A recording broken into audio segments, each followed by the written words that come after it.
안녕하세요 성도님들. 오늘은 신약성경 책 중 서신서에 해당하는 바울의 13권의 서신서 중 고린도전서와 고린도후서에 대해서 요약된 내용을 말씀드리려고 합니다. 그럼 말씀을 시작해 보겠습니다. 먼저 다룰 내용은 고린도전서입니다. 고린도전서는 총 16장 437절 9462개의 단어로 이루어져 있습니다. 고린도전서는 신약성경에 속한 책으로 사도 바울이 고린도 교회의 여러 문제인 분열, 성적 음행, 예배 질서, 부활 신앙 등을 해결하기 위해 쓴 바울 서신 중 하나입니다. 고린도 교회의 상황에 대한 권면과 교훈을 담고 있으며 당시 고린도 교회의 분쟁과 신학적 질문에 답하는 내용이 주를 이룹니다.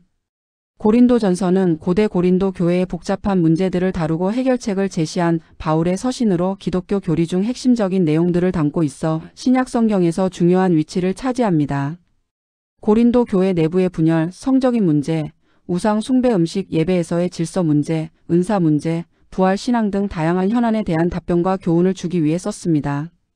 고린도 교회 내 파벌 형성 및 분쟁에 대한 책망과 해결책 제시, 성적 음행 문제에 대한 분명한 지침, 성도의 몸은 하나님의 성전이므로 더럽히지 말 것을 강조, 공중 예배에서의 질서 확립에 대한 가르침, 영적 은사의 올바른 사용과 질서에 관한 내용, 부활 신앙에 대한 명확한 설명과 격려, 사랑의 본질과 중요성에 대한 가르침. 고린도전서 13장. 그리스도를 알고 그리스도를 보고 그리스도 안에서 살고 그리스도께 순종하라. 1. 배경. 고린도는 아가야 지방의 수도로서 지리적 위치로 보아 상당히 중요한 지점에 놓여 있다. 헬라 본토에서 페로폰네소스 반도로 나가는 바로 길목에 있어서 육로와 수로로 상업상 교통이 빈번한 곳이다. 바울은 이곳 고린도에서 1년 6개월을 머물면서 사도행전 18장 5절부터 7절 주로 고린도에 집단을 이루며 살고 있었던 유대인들에게 하나님의 말씀을 전했다. 고린도에는 60m 높이의 산 위에 아크로폴리스가 있었고 그 정상에는 아프로디테 여신을 섬기는 신전이 있었다. 당시 이 신전에는 1,000명의 신전 창녀가 있었다. 고린도에는 잡다한 인종이 모여 살고 있었기 때문에 각 곳에서 모여온 우상도 많았고 생활은 사치스러웠으며 윤리적으로는 방탕한 생활을 하는 사람이 많았다. 이러한 곳에 바울은 전도하여 교회를 세웠다. 바울은 글로에의 집안 식구들이 고린도에 다녀와서 전도하는 말을 통해서 고린도 교회가 가지고 있는 파당의 문제, 계모와 같이 사는 부도덕한 생활 문제, 또 신자들끼리 관청에 소송하는 문제 등에 있어서 고린도 교회의 영적 생활과 전도 사업을 위협하고 있다는 소식을 들었다. 또한 고린도 교회에서도 그 교회의 발전에 관한 문제에 대하여 바울의 의견을 묻는 편지도 보내왔던 것 같다. 그러므로 바울은 이 여러 문제에 대하여 실제적인 해답과 교훈을 주기로 하고 이 편지를 썼다. 바울은 3차 여행을 하는 중에 에베소에 머물러 있으면서 고린도전서 16장 8절 57년에 이 편지를 썼다. 신약 성서에는 바울이 고린도 교회로 한 서신이 둘밖에 없다. 그러나 실제로는 적어도 4번 정도는 하였으리라는 사서설이 있다. 2. 내용과 주요 사상. 고린도 전서는 내용이나 양식에 있어서 모든 바울의 서신 가운데 가장 다양하다. 화제도 분파의 문제로부터 금전 문제, 그리고 교회의 예의 범절 문제부터 부활의 문제까지 다루고 있다. 이 편지는 고린도로부터 온 방문자의 보고와 그리고 고린도 교회가 보낸 편지의 순서대로 기록하고 있다. 글로의 지편에서 들은 문제들은 처음 6장에 기록하고 있다. 그리고 7장부터는 너희의 쓴 말에 대하여는 고린도전서 7장 1절이라는 새로운 기절로 시작하고 있다. 고린도 교회에 있어서 주요한 어려운 문제는 신자 사이에 사랑이 없어서 피차 분열되는 점이었다. 그러므로 바울은 이 편지에서 취급한 각 문제를 사랑의 결핍에다 중점을 두고 논의하였다. 그래서 편지 서두에서 처음 9절에는 그리스도의 이름을 9번이나 기록하면서 그리스도에 관한 특별한 관심을 환기시키기에 힘썼다. 그것은 그리스도만이 모든 문제의 해결사이므로 만일 고린도 교회의 신자들이 그리스도에게로 그들의 관심을 집중시킨다면 피차 분쟁할 수 있는 기회가 없었으리라는 것을 잘 알았기 때문이었다. 또한 바울은 하나님의 증거를 전할 때에 마룽병과 지혜철학의 아름다운 것으로 아니하였다. 고린도전서 2장 1절. 그것은 사람들로 하여금 바울 자신의 웅변이나 지식에 주의를 집중하지 않도록 하기 위함이었다. 바울이 방언이나 그 밖에 신비로운 일을 하지 않은 것도 이 까닭이었다. 바울의 전하는 바는 그가 복음을 듣는 사람들이 그리스도를 알고 그리스도를 보고 그리스도 안에서 살고 그리스도께 순종하는 것이다. 3. 내용분의 대분류. 1. 인사. 고린도전서 1장 1절부터 9절. 이 근로회의 지편으로 들은 것에 대한 답변 고린도전서 1장 10절부터 6장 20절. 3편지에 대한 답변 고린도전서 7장 1절부터 16장 9절. 1. 결혼 고린도전서 7장 1절부터 24절. 2. 처녀 고린도전서 7장 25절부터 40절. 3. 우상의 제물 고린도전서 8장 1절부터 11장 1절. 4. 예배 고린도전서 11장 2절부터 34절. 5. 신령한 은사 고린도전서 12장 1절부터 14장 40절. 6. 육체의 부활 고린도전서 15장 1절부터 58절. 7. 연보 고린도전서 16장 10절부터 24절. 4. 마지막 인사 고린도전서 16장 10절부터 24절. 4. 내용 분해 소분류. 고린도전서 1장 1절 구원의 능력인 십자가의 도. 고린도전서 1장 1절 고린도 교회의 문안 인사. 고린도전서 1장 10절 교회 분파와 세례에 관해. 고린도전서 1장 18절 구원의 바른 개념. 고린도전서 1장 26절 하나님의 선택 기준. 고린도전서 2장 1절 인간의 지혜와 하나님의 지혜. 고린도전서 2장 6절 복음은 하나님의 지혜임. 고린도전서 3장 1절 하나님의 일군. 고린도전서 3장 18절 이 세상의 지혜. 고린도전서 4장 1절 그리스도의 사도. 고린도전서 4장 1절 하나님의 비밀을 맡은 자. 고린도전서 4장 6절 그리스도를 위해 미련해짐. 고린도전서 4장 14절 나를 본받는 자가 되라. 고린도전서 5장 1절 음행에 대한 바울의 정죄. 고린도전서 5장 1절 음행한 자에 대한 경고. 고린도전서 5장 9절 부도덕한 자와 교제에 대해서. 고린도전서 6장 1절 고린도 교회의 불의에 대한 책망. 고린도전서 6장 1절 교우끼리 송사하지 말라.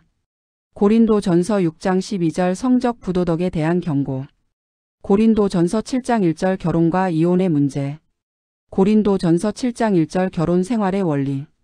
고린도전서 7장 17절 부르심을 받았을 때 그 처지대로. 고린도전서 7장 25절 종말 때의 미혼 남녀들. 고린도전서 8장 1절 우상 제물에 관한 문제. 고린도전서 9장 1절 사도의 권리와 의무. 고린도전서 10장 1절 역사적 교훈과 우상 숭배의 경고. 고린도전서 10장 1절 우상에 대한 교훈.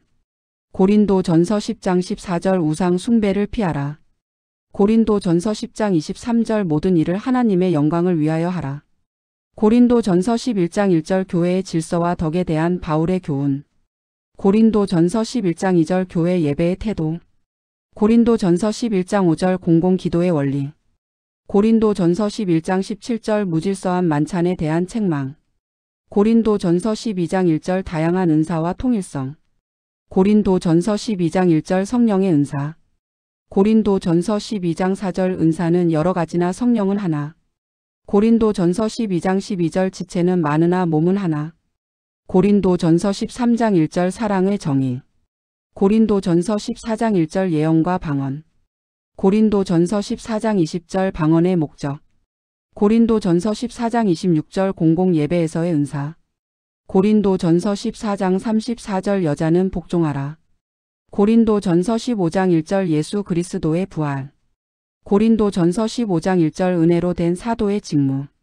고린도전서 15장 12절 그리스도의 부활의 중요성. 고린도전서 15장 20절 부활의 첫 열매인 그리스도.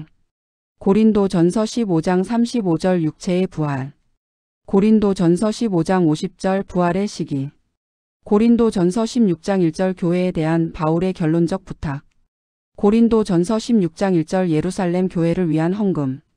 고린도전서 16장 5절 고린도 교회의 바울의 생각. 고린도전서 16장 13절 마지막 부탁과 인사. 고린도전서 16장 21절 축복. 내용 요약. 1. 인사. 바울은 인사를 끝내고 모든 문제의 해결자로 그리스도의 이름을 9번이나 적으면서 그리스도께 대한 관심을 일으키고 있다. 이 근로회의 지편으로 들은 것에 대한 답변. 고린도 교회에는 바울파, 아볼로파, 게바파, 그리스도파의 4파가 있었는데 분쟁하고 있다는 것을 알고 책망하였다.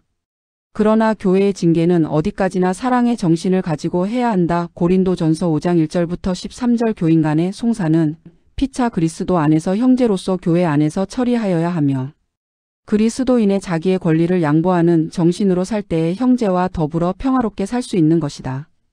고린도전서 6장 1절부터 11절 그리고 음행에 관해서 우리의 몸이 그리스도의 지체라는 것을 고린도전서 6장 15절 자각하고 음행하는 일이 없게 하도록 그리스도인의 몸은 성령의 전인 즉 항상 정결하게 간수하여 성령이 쓰시기에 합당하게 해야 한다. 고린도전서 6장 12절부터 20절 3편지에 대한 답변. 결혼에 대하여서는 하나님께서 주신 자연성을 거룩하게 살려서 정당한 결혼 생활을 해야 한다고 권하였다. 고린도전서 7장 1절부터 40절 우상의 제물에 관하여는 고린도에는 우상과 미신이 성행하였으며 우상제단에 바쳤던 제물을 먹는 것에 대하여 문제가 생겼다. 제물 자체는 하나님께서 주신 음식이므로 먹어도 상관이 없다. 그러나 이러한 행동이 마음이 약한 사람에게 꺼림이 된다면 삼갈 것이라고 하였다. 고린도전서 8장 1절부터 11장 1절 공중 예배에 있어서 여인들이 머리에 너울을 쓰는 것에 대하여 그것이 직접 영혼의 구원에 관련되지 않는 한 함부로 사회 관습을 변경해서는 안 된다고 하였다. 성만찬에 대해서 고린도전서 11장 2절부터 34절 이어서 고린도후서에 대해서 설명드리겠습니다. 고린도후서는 총 13장 257절 6046개의 단어로 이루어져 있습니다. 고린도후서는 신약성경 27권 중 하나로 서신서에 속하며 특히 바울서신으로 분류되는 13번째 책입니다. 사도 바울이 고린도 교회에 보낸 편지로서 자신의 사도직과 복음의 정당성을 변호하고 성도들의 오해를 풀기 위해 쓰여졌습니다. 고린도후서는 신약성경을 크게 4가지 범주복음서, 역사서, 서신서, 예언서로 나눌 때 서신서에 속합니다. 더 구체적으로는 바울서신으로 분류됩니다. 바울은 고린도 교회 내 일부 성도들이 자신의 사도직을 부인하고 거짓 사도들의 영향을 받자 고린도후서를 통해 자신의 사도직의 정당성과 복음을 변호했습니다. 바울은 자신의 인간적인 고난과 복음을 위한 삶을 드러내며 감정적으로 호소하는 모습을 보입니다. 또한 고난 속에서 하나님의 능력이 발휘된다는 주제를 강조합니다.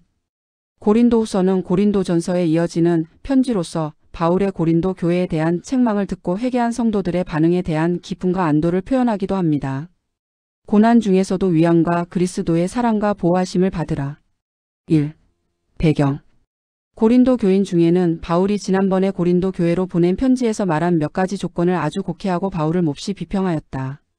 그 후 바울은 마게도냐로 가서 빌립보에서 지난번 고린도로 보냈던 디도를 만났다. 그래서 디도에게서 고린도 교회의 형편을 듣고 디도를 보낸 목적이 성공된 것을 알고 안심할 수가 있었다.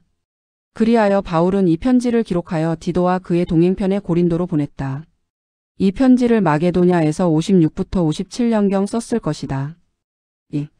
내용과 주요 사상. 고린도후서는 교리적 교훈이나 또는 교회의 질서보다도 개인적인 것을 다루었다는 점에서 고린도전서와는 다르다. 인간 바울이 보다 뚜렷하게 나타났는데 그의 감정, 희망, 혐오, 야심 및 책임 등이 그의 독자 앞에 모두 드러나 있다. 이 편지는 조직적인 교훈은 별로 없으나 고린도전서보다 개인적인 감정이 많으며 그리고 책의 구조도 고린도전서와 같이 뚜렷하지 않다. 바울에게는 원수들의 중상과 비방이 많았다. 육체대로 행하는 자 고린도후서 10장 2절, 겁쟁이다 고린도후서 10장 10절, 봉급을 받는 사람이 아니니까 진정한 사도가 아니다. 고린도후서 11장 7절, 12사도 중 하나가 아니니까 복음을 완전히 이해하지 못한다. 고린도후서 11장 5절, 고린도후서 12장 11절, 고린도후서 12장, 추천서가 없다. 고린도후서 3장 1절 등 기타 여러 가지로 중상하고 비방했다. 그러나 바울은 내 은혜가 내게 족하도다. 이는 내 능력이 약한 데서 온전하여 짐이라. 고린도후서 12장 9절는 말씀에 따라 고난 중에서도 위안을 받았고 그리스도의 사랑과 보호하심을 받았다. 3. 내용 분의 대분류. 1. 인사 고린도후서 1장 1절부터 11절. 이 개인적 계획의 설명 고린도후서 1절장 12절부터 2장 11절. 3. 사도직에 대한 변호 고린도후서 2장 12절부터 7장 4절. 4. 편지의 결과에 대한 논평 고린도후서 7장 5절부터 16절. 5. 주신 은혜 고린도후서 8장 1절부터 9장 15절. 6. 개인적 변호 고린도후서 10장 1절부터 12장 13절. 7. 방문 준비와 결론 고린도후서 12장 14절부터 13장 13절. 4. 내용 분의 소분류. 고린도후서 1장 1절 성도의 오해와 바울의 설명. 고린도후서 1장 1절 고린도 교회의 인사. 고린도후서 1장 3절 고난받은 후에 받는 위로. 고린도후서 1장 12절 고린도를 방문하려는 바울의 계획. 고린도후서 1장 23절 계획의 변경. 고린도후서 2장 1절 교회의 치리와 사후 대처. 고린도후서 2장 1절 잘못한 자에 대한 용서. 고린도후서 2장 12절 그리스도의 향기. 고린도후서 3장 1절 새 언약의 일꾼. 고린도후서 3장 12절 주의 영광을 바라봄. 고린도후서 4장 1절 고난과 축복. 고린도후서 4장 1절 질그릇과 보물. 고린도후서 4장 7절 질그릇에 담은 보배. 고린도후서 4장 16절 겉사람과 속사람. 고린도후서 5장 1절 그리스도의 사신. 고린도후서 5장 1절 땅의 집과 하늘의 집. 고린도후서 5장 11절 그리스도의 강권적인 사랑. 고린도후서 6장 1절 사도 바울의 권면. 고린도후서 6장 1절 은혜를 헛되이 받지 말라. 고린도후서 6장 11절 화해에 대한 바울의 권면. 고린도후서 7장 1절 바울의 기쁨. 고린도후서 7장 1절 환난 중에 바울의 기쁨. 고린도후서 7장 5절 교회의 회개를 듣고 기뻐함. 고린도후서 8장 1절 참된 연보. 고린도후서 8장 1절 마게도냐 교인들의 모범. 고린도후서 8장 16절 디도 일행을 파송함. 고린도후서 9장 1절 성도를 위한 헌금. 고린도후서 9장 6절 많이 심어야 많이 거둠. 고린도후서 10장 1절 바울의 사도직에 대한 변론. 고린도후서 11장 1절 사도권에 대한 선포. 고린도후서 11장 12절 거짓 사도들. 고린도후서 11장 16절 바울의 고난. 고린도후서 12장 1절 바울의 환상과 가시. 고린도후서 12장 1절 바울의 환상과 계시. 고린도후서 12장 11절 바울의 표적. 고린도후서 12장 14절 헌신적인 봉사. 고린도후서 12장 19절 바울의 관심. 고린도후서 13장 1절 마지막 권면과 인사. 내용 요약. 1. 인사. 바울은 자기를 불신임하고 있는 고린도 교회에 대해서 자기의 사도됨을 다시 한번 밝혔다. 고린도후서 1장 1절. 2. 개인적 계획 설명. 바울이 고린도 교회를 신방하기로 계획했다가 변경한 이유와 범죄자가 회개에 깊은 관심을 가지고 회개하기 바란다는 것에 대하여 설명하고 있다. 3. 사도직에 대한 변호. 바울은 율법과 복음을 대조시켜 자기의 사도적 책임과 사명에 대한 것을 밝히려고 하였다. 사도의 직분은 항상 우리를 그리스도 안에서 이기게 하시는 고린도후서 2장 14절 것처럼 그리스도의 능력이 죄와 싸워 이겨서 예수의 포로와 종이 된 것을 알리는 것이다. 사도직은 하나님께로 난 것이다. 고린도후서 3장 6절. 이 직분은 성실해야 하며 고린도후서 4장 5절 거기서 얻는 영광은 하나님께 돌려야 한다. 고린도후서 4장 15절 바울이 그의 선교 사업에 있어서 어떤 고난이든지 인내하여 충성했던 것은 그리스도의 강권하시는 사랑 때문이었다. 고린도후서 5장 14절. 4. 편지의 결과에 대한 논평. 바울은 고린도 교인들이 그에 보낸 편지로 인해서 근심함으로 회개에 이른 것을 기뻐하였다. 5. 주신 은혜. 예루살렘에 있는 가난한 교인들을 위하여 정성 어린 헌금을 한 사실을 상기시키고 있다. 우리 주 예수 그리스도의 은혜를 너희가 알거니와 부여하신 자로서 너희를 위하여 가난하게 되심은 그의 가난함을 인하여 너희로 부여하게 하려 하심이니라. 고린도후서 8장 9절. 고 말한 것은 그리스도인은 다 하나님의 청직이라는 원리를 가르쳐 주신다. 주신 은혜에 대해서 또한 기쁨으로 바쳐야 한다. 6. 개인적 변호. 고린도후서 10장 이하는 바울의 어조가 돌변하여 반대자에 대한 격렬한 공격이 시작된다. 바울은 약하고 겁쟁이라는 고린도후서 10장 10절 비난에 대해서 하나님의 능력을 깨우쳐 주었다. 바울은 복음을 완전히 이해하지 못한다는 비난에 대해서는 고린도후서 11장 5절, 고린도후서 12장 11절, 고린도후서 12장 소위 사도들의 것과 조금도 다름이 없다는 것을 말한다. 그리고 바울은 진정한 사도가 아니라는 데 대해서 자기가 고린도 교회를 도울 수 있는 처지가 되기 위하여 다른 교회에서 경제적 도움을 받지 않았다고 말하고 있다. 7. 방문 준비. 세 번째 고린도에 가기 위하여 준비하면서도 그가 구하는 것은 너희 재물이 아니요 오직 너희니라고 고린도후서 12장 14절 말하고 있다. 8. 결론. 고린도후서 13장 11절부터 13절. 사랑하는 믿음의 가족분들, 만약 오늘 이 내용이 여러분에게 힘이 되셨다면 구독, 좋아요, 알림을 눌러서 더 많은 분들이 이 은혜를 누릴 수 있게 도와주시길 바랍니다. 그리고 댓글로 여러분들의 좋은 간증을 나눠주신다면 다른 성도님들께도 큰 도움과 격려가 될 겁니다. 오늘의 기도. 은혜로우신 하나님, 오늘 하루를 무사히 마치게 하심에 감사합니다. 작은 일상 속에서도 저를 지켜주시고 주님의 손길로 인도해 주셨음을 기억합니다. 제 마음에 기쁨을 주신 순간에도 걱정과 어려움 속에서도 늘 함께하신 주님의 은혜에 감사드립니다. 이제 모든 근심을 내려놓고 주님의 평안 안에서 쉼을 누리게 하소서. 내일은 더 밝은 마음으로 깨어 감사와 사랑을 나누는 하루가 되게 하옵소서. 예수님의 이름으로 기도드립니다. 아멘.